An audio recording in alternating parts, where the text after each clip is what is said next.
తీసివేత, దీన్ని సబ్ట్రాక్షన్ అంటారు. తీసివేతని ఇంగ్లీష్లో సబ్ట్రాక్షన్ అంటారు. అయితే ఇప్పుడు ఒక 4 అంకెల సంఖ్య నుంచి ఇంకొక 4 అంకెల సంఖ్యని మనం ఎలా తీయాలి, ఒకసారి జీరోలు వచ్చినప్పుడు ఎలా మనం చేయాలి లెక్క అనేది ఒకసారి జాగ్రత్తగా మనము చూడాలి. ఎలాగంటే ఇప్పుడు ఇది వన్స్ ప్లేస్, ఇది టెన్స్ ప్లేస్, అంటే పదుల స్థానం, వందల స్థానం, వేల స్థానం. ఎప్పుడు కూడా మనం లెక్క చేసేటప్పుడు ఫస్ట్ ఒకట్ల స్థానంలో లెక్క చేస్తాం. ఒకట్ల స్థానంలో తీసివేత చేసిన తర్వాత పదుల స్థానంలో తీసివేత చేస్తాం. కాబట్టి ఒకట్ల స్థానంలో పైన 0 ఉంది, కిందన 7 ఉంది. ఇలా ఉండేటప్పుడు 0కి విలువ లేదు. 0 అంటే ఏమీ లేదని అర్థం. ఏమీ లేనప్పుడు అందులోంచి 7 తీసివేత చెయ్యలేము. అందుకేంటంటే పదుల స్థానంకి వెళ్ళి ఒక 10 అప్పు తెచ్చుకోవాలి. అది ఎలాగంటే ఇక్కడ 4 పదులు ఉన్నాయి. 4 పదులు ఉన్నాయి. 4 పదుల్లోంచి ఒక్క 10 అప్పు తీసుకెళ్తాం. ఒక 10 అప్పు తీసుకెళ్తే దాన్ని పూర్తిగా ఆ 10ని ఒకటిలోకి మార్చుకోవాలి. ఎలాగంటే ఎగ్జాంపుల్, ఒక 10 రూపాయల నోటుని 1 రూపాయి నాణ్యాలుగా మారిస్తే 10 వస్తాయి. అదేవిధంగా ఇక్కడ నుంచి ఒక 10 రూపాయలు తీసుకెళ్తే ఇక్కడికి 10 ఒకట్లుగా మారుతుంది. ఒక 10ని ఇక్కడ నుంచి పట్టుకొని వెళ్తే ఇక్కడికి అది 10 ఒకట్లుగా మారుతుంది. ఈ 10 అనేది 10 ఒకట్లు అని అర్థం. 10 ఒకట్లు అని అర్థం. అవి ఒకట్ల స్థానం కాబట్టి ఆడికి వెళ్ళినప్పుడు 10 ఒకట్లుగా మారింది. ఇక్కడ 10 అనేది ఒక్క 10 అనేది అక్కడికి వెళ్ళినప్పటికి 10 ఒకట్లుగా మారింది. 10 ఒకట్లు వస్తాయి. ఇక్కడ 1 2 3 4 5 6 7 8 9 10. ఈ 10కి ఇక్కడ ఉన్న నెంబర్ కలపాలి. ఇక్కడ 0 ఉంది. ఇప్పుడు 0 కాకుండా వేరే నెంబర్ ఉన్నా ఆ పైన వచ్చిన నెంబర్కి ఇది కలుపుకోవాలి మనం. ఇప్పుడు ఈ 10కి 0 కలిపితే మళ్ళీ 10 వస్తుంది. 10లో నుంచి 7 తీస్తే 3 వస్తుంది. 10లో నుంచి 7 తీసివేత చేస్తే 3 వస్తుంది. ఇప్పుడు పదుల స్థానం మనం తీసివేతకి రావాలి. ఇది పదుల స్థానం. ఇలాగా ఇక్కడ 4 కొట్టేసి 3 రాసుకున్నాం. ఎందుకు రాసుకున్నాము అనేసి అంటే 4 కొట్టి 3 ఎందుకు రాసాము అనేసి అంటే ఇక్కడ 4 పదులు ఉండేవి. ఒక 10 ఇక్కడికి అప్పు వెళ్ళిపోయింది. అప్పుడు ఎన్ని వస్తాయి? ఇక్కడ 3 పదులు అనేవి వస్తాయి. 3 పదులు వస్తాయి. ఇక్కడ 3 పదులు ఉండేటప్పుడు కిందన ఎన్ని పదులు ఉన్నాయి? 5 పదులు ఉన్నాయి. 3 పదులు చిన్నది, 5 పదులు అనేది పెద్దది. ఈ చిన్న సంఖ్య నుంచి పెద్ద సంఖ్యని ఎప్పుడు కూడా మనము తీసివేత అనేది చెయ్యలేము. ఎప్పుడు కూడా చిన్న సంఖ్య నుంచి పెద్ద సంఖ్యని తీసివేత చెయ్యలేము. అందుకు ఏంటంటే మళ్ళీ మనకు అప్పు కావాలి. అప్పు కావాలనుకున్నప్పుడు ఎక్కడికి వెళ్తాం? మళ్ళీ పక్క ప్లేస్కి వెళ్తాం. పక్క ఏ స్థానం ఉంది? వందల స్థానం ఉంది. ఒకట్లు, పదులు, వందల స్థానం ఉంది. ఈ వందల స్థానం దగ్గరికి వెళ్తే వాళ్ళ దగ్గర కూడా ఏమీ లేవు, 0 ఉంది. వందల స్థానంలో కూడా ఏమీ లేవు, 0 ఉంది. మరి ఏం చేస్తాము? అప్పుడు తర్వాత స్థానం ఏదుంది? వేల స్థానం. వేల స్థానం మనకు అప్పు కావాలి ఎక్కడో దగ్గర. వేల స్థానం దగ్గరికి వెళ్ళాము. అక్కడ 9000 ఉన్నాయి. 9000 ఉంటే ఇక్కడ నుంచి 9000లో 1000 అప్పు తెచ్చుకుంటాం. 1000 చాలు మనకి. 1000 అప్పు తెస్తాం. 1000 ఎక్కడికి తెస్తాం అప్పు? ఇక్కడ వందల స్థానానికి తేవాలి. ఫస్ట్ వేల స్థానం నుంచి వందల స్థానానికి రావాలి. ఫస్ట్ 1000 తెచ్చాం. వందల స్థానానికి వచ్చేసరికి అది ఏమవుద్ది? 1000 అంటే 10 వందలు కదా, 10 వందలుగా మార్చుకోవాలి దాన్ని. ఎప్పుడు కూడా ఒక ప్లేస్ నుంచి ఇంకొక ప్లేస్కి మార్చాము అనేసి అంటే అది ఏ ప్లేస్కి అయితే మారిపోతుందో ఆ ప్లేస్ తాలూకా విలువల్లోకి మనం మార్చుకోవాలి. ఒకట్లయితే ఒకటిలోకి, పదులైతే పదుల్లోకి, వందలైతే వందల్లోకి అందులోకి మార్చుకోవాలి. వేలల్లో మరి ఉంచకూడదు. ఒక 1000 తెచ్చాం ఇక్కడ నుంచి అనేసి అంటే 1000కి 10 వందలు. ఒక 1000 అంటే 10 వందలు కదా. అందుకు ఆ 1000ని 10 వందలుగా మార్చుకొని 900 అనేవి ఇక్కడ ఉంచుతాం. వందల స్థానంలో 900 అనేవి ఉంచుతాం. ఇక్కడ 9 వేసాము అంటే అర్థం ఏంటంటే కాదు ఇది 900 అని అర్థం. ఎందుకంటే అది వందల ప్లేస్లో ఉన్నది కాబట్టి 9 వేసామంటే 900 అని అర్థం. 900 ఇక్కడ ఉన్నాయి. ఇంకో 100 ఉంది కదా, 1000 తెచ్చాం ఇక్కడ నుంచి. ఇంకో 100ని పదుల స్థానానికి తీసుకెళ్తాం. పదుల స్థానానికి తీసుకెళ్ళాలి.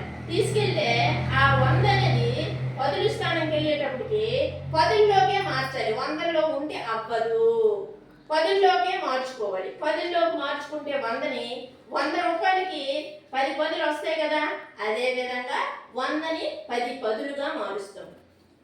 10 ఇక్కడ 10 అంటే అర్థం ఏంటంటే ఇది 10 పదులు అని అర్థం. 10 పదులు ఇవి అని అర్థం. ఇవి 10 పదులు, ఇవి 10 ఒకట్లు, ఇవి 10 పదులుగా మార్చుకున్నాం. ఇక్కడే మనకు అప్పు కావాలి కదా, 3లోంచి అవి తీసుకెళ్ళి చేయలేకపోయాము, ఇక్కడికి ఆపేసాము. ఇక్కడ నుంచి తెచ్చిన 100ని 10 పదులుగా మార్చుకున్నాము, మార్చి ఇక్కడ ఉంచాము. ఇప్పుడు ఈ 10కి ఈ 4లోనే ఒకటి అది వెళ్ళిపోగా ఒక 10, ఇక్కడ 3 పదులు మిగిలాయి కదా, ఈ 10 పదులు ఈ 3 పదులు కలుపుకోవాలి. ఇప్పుడు 10 పదులకి 3 పదులు కలుపుకుంటే అప్పుడు 13 అవుతాయి పదులు. ఈ 13 నుంచి ఇప్పుడు 5 తీసివేయాలి. తీసివేస్తే 8 వస్తుంది. 13లోంచి 5 తీస్తే 8 వస్తుంది. ఓకే, నెక్స్ట్ ఇక్కడ 900 ఉన్నాయి. 900 ఇక్కడ ఏ నెంబర్ మరి లేదు. 9కి 0 కలుపుకోవాలి. కలుపుకుని మళ్ళీ 9 వస్తుంది. 9లోంచి 6 తీస్తే 3 వస్తుంది. తర్వాత వేల స్థానానికి వెళ్తాం. వేల స్థానానికి వస్తే ఇందాక ఇక్కడ నుంచి ఒక 1000 అప్పు ఇక్కడ కొంచెం ఇచ్చేసాం. ఇక్కడ 8000 ఉంటాయి. ఇప్పుడు అందుకే 9కి కొట్టేసి 8 రాసుకున్నాం. ఇక్కడ ఈ 8లో నుంచి 3 తీస్తే 5 వస్తుంది. ఇది ఆన్సర్ ఏంటి? 5383. ఓకే, నెక్స్ట్ లెక్క. ఒకసారి నెక్స్ట్ వరుస 0లు వచ్చేటప్పుడు ఎలా చేయాలి అనేది తీసివేద్దాం. మనం ఒకసారి గమనించాలి.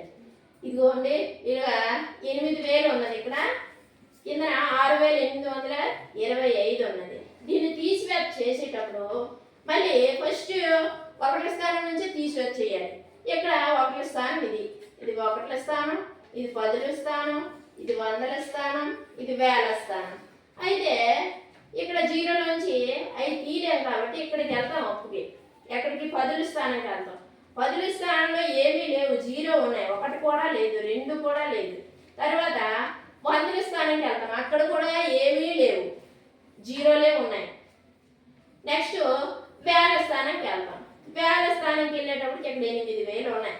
8000 ఉంటే 6 ఒక 1000 అప్పు ఇచ్చారు మనకు అనుకోండి. ఒక 1000 అప్పు తీసుకొస్తాం. ఆ 1000ని 100ల స్థానానికి ఫస్ట్ తీసుకురావాలి. ఇది 100ల స్థానం. ఈ స్థానం అనేది 100ల స్థానం. 100ల స్థానం తీసుకొచ్చినప్పటికీ ఆ 1000ని 100ల స్థానం తెచ్చాం కాబట్టి 100లో కంపల్సరీగా మార్చాలి. 100లోకి మారిస్తే 1000కి 10 100లు వస్తాయి. 10 100లు వస్తే 900 ఇక్కడ ఉంచుతాము. 900 ఇక్కడ ఉంచి ఇంకొక 100 రూపాయలు అనేది 10ల స్థానానికి తీసుకెళ్తాం. ఇక్కడికి ఈ 10ల స్థానానికి తీసుకెళ్తే 100 రూపాయలని ఆ 100ని కూడా 10ల స్థానానికి వెళ్ళాం కాబట్టి 10లోకే మార్చాలి. అది 10ల స్థానానికి మనం వెళ్ళిపోయామంటే ఆ 100 రూపాయలని 10లోకి మార్చాలి. 100 రూపాయలని 10లోకి మార్చుకున్నామంటే 10 పదులు వస్తాయి, 10 నోట్లు వస్తాయి. అప్పుడు 9 నోట్లు ఇక్కడ ఉంచుతాము. 9 నోట్లు ఇక్కడ ఉంచి ఒక నోట్ ఇక్కడికి 1ల స్థానానికి తీసుకెళ్దాం. ఒక నోటు తీసుకెళ్ళాము అంటే 10 రూపాయల నోటు. దాని అర్థం ఏంటి? 10 ఒకట్లు అని అర్థం. 10 ఒకట్లు అని అర్థం. ఈ 10 ఒకట్ల నుంచి ఈ 10 ఒకట్లకి ఈ 0 అనేది కలుపుకున్నాం. 10 వస్తుంది. 10లోంచి మళ్ళీ 5 తీస్తే 5 వస్తుంది. తర్వాత ఇప్పుడు 10ల స్థానం తీసివేత చేయాలి మనం. ఈ 10ల స్థానం వచ్చేటప్పటికి ఇక్కడ 9 ఉంచాము. ఇందాక ఈ 10ల స్థానంలో ఇందాక 9 ఉంచి అటు వెళ్ళాము. ఈ 9కి ఈ 10కి ఇక్కడ ఉన్న 0 కలుపుకుని మళ్ళీ 9 వస్తుంది. 9లో 2 తీస్తే మళ్ళీ 7. నెక్స్ట్ 100ల స్థానం తీసివేత చేయాలి. 100ల స్థానం తీసివేత చేస్తే 100ల స్థానంలో ఇందాక 9 ఉంచుకున్నాం. 900 అని ఉంచుకున్నాం. 900 ఇవి. 900కి 0 కలిపి మళ్ళీ 9. 9లో 8 తీస్తే 1. నెక్స్ట్ వేల స్థానం తీసివేత చేయాలి. ఇది వేల స్థానం తీసివేత చేసేటప్పుడు ఇక్కడ 8,000 ఉండేవి కానీ ఇందాక 1,000 అక్కడ పట్టుకెళ్ళిపోయాం కాబట్టి ఇక్కడ 7,000 ఉంటాయి. 7,000లోన ఇక్కడ 6,000 ఉన్నాయి. ఈ 6,000 తీసిస్తే 1. ఇప్పుడు 1,175 లేదంటే 1,175 అని మనం చదువుకోవాలి. ఇక్కడ జీరోలు వచ్చినప్పుడు తీసివేత చేసేటప్పుడు ఇవి మనకి పూర్తిగా అర్థమైతే మనము ఎంత పెద్ద లెక్క ఇచ్చినా ఈజీగా చేయగలం. ఎందుకు అనేసి అంటే వరుస 9లు వస్తాయి. ఎందుకు వచ్చాయో తెలుసుకోవాలి. అవి ఎక్కడి నుంచి వచ్చాయో తెలుసుకోవాలి. ఇక్కడ 10 వచ్చింది, ఇక్కడ 9 వచ్చింది, ఇక్కడ 9 వచ్చింది, ఇవి ఎక్కడి నుంచి వచ్చాయని మనకు పూర్తిగా అర్థమైతే అన్ని ఎటువంటి లెక్క అయినా మనం ఈజీగా చేయగలుగుతాం. ఇది మళ్ళీ ఒకసారి ఎక్స్ప్లెయిన్ చేస్తాను. 1's ప్లేస్లో 0 ఉంది. 0లోంచి 5 తీయలేనప్పుడు 10ల స్థానానికి అప్పుకి వెళ్తాం. మనం 10ల స్థానంలో ఏమీ లేదు, 0లు ఉన్నాయి కాబట్టి మళ్ళీ పక్క స్థానం 100ల స్థానానికి అప్పుకి వెళ్తాం. అక్కడ ఏమీ లేదు. అప్పుడు ఏం చేయాలి? వేల స్థానానికి అప్పుకి వెళ్తాం. వేల స్థానానికి అప్పుకి వెళ్తే 8,000 ఉన్నాయి. అక్కడ 8,000 నుంచి 1,000 తెచ్చుకుంటాం మనం అప్పు. అందుకు 8,000 కొట్టేసి 7 రాసుకున్నాం. ఇట్లా 1,000 తెచ్చుకున్నాం కదా, ఆ 1000 తెచ్చామంటే 100ల స్థానానికి ఫస్ట్ వెళ్ళాలి. ఇవి దాటి అక్కడికి వెళ్ళడానికి అవ్వదు. ఈ 2 స్థానాలు మధ్యలో ఉన్నాయి కాబట్టి ఏం చేస్తామంటే ఆ 1000ని 100ల స్థానానికి తెచ్చినప్పుడు 1,000కి 10 100లు కదా. 1,000 రూపాయలకి 100 రూపాయల నోట్లు ఎన్ని వస్తాయి అంటే 10 నోట్లు వస్తాయి. 10 నోట్లు వచ్చేటప్పుడు 900. ఇది 9 అంటే ఉట్టి 9 అని అర్థం కాదు, 900 అని అర్థం. ఎందుకంటే 100ల స్థానంలో ఉంది కాబట్టి ఇక్కడ 900 ఉంచుతాం. 9 అని అందుకే రాశాము. 9 అంటే ఉట్టి 9 కాదు, 900 అని అర్థం.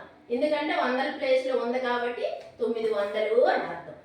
ఇక్కడ 900 ఉంచుతాం. ఇంకో 100 10ల ప్లేస్కి తీసుకెళ్తాం. 10ల ప్లేస్కి తీసుకెళ్తే ఆ 100ని 100 రూపాయలుగా ఉంచడానికి అవ్వదు. 10ల ప్లేస్కి వెళ్ళామంటే 10లోకి మార్చేయాలి. ఇందాక 1000 తెచ్చామంటే 100లోకి మార్చేసాం. 900 ఇక్కడ నుంచి 100 ఇటు పెట్టుకెళ్ళాం. ఇప్పుడు 10లోకే మార్చేయాలి తెచ్చిన 100ని కూడా. ఆ 10లోకి మార్చుకుంటే 100 రూపాయలకి 10 10లు వస్తాయి కదా. 9 10లు ఇక్కడ నుంచి 10 రూపాయలు అటు పెట్టుకెళ్తాం. ఈ 10 అనేది 10 నోట్ అని అర్థం కాదు, 10 1లు అని అర్థం. ఆ తీసుకెళ్ళిన 10 రూపాయలనే రూపాయి నాణ్యాలుగా మార్చుకుంటే 10 వస్తాయి కదా. అందుకు ఇక్కడ 10 వేసుకున్నాం. ఆ 10 రూపాయలకే 10 1లుగా మార్చి రాసుకున్నాం. ఇప్పుడు ఈ 10కి 0 కలపాలి. కలిపి 10 వస్తుంది. 10లోంచి 5 తీస్తే 5 వస్తుంది.